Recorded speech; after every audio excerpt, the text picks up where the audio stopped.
Bunyi macam jet nak terbang kan?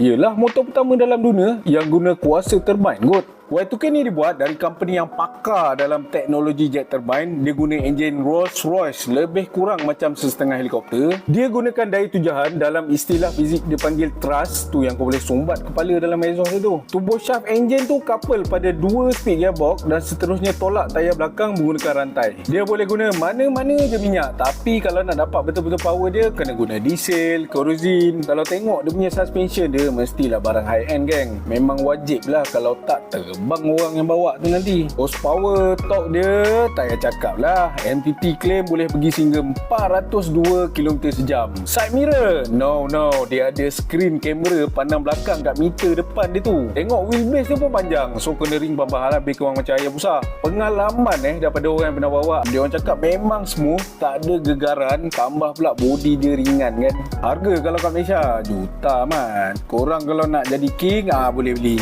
Janji beheng.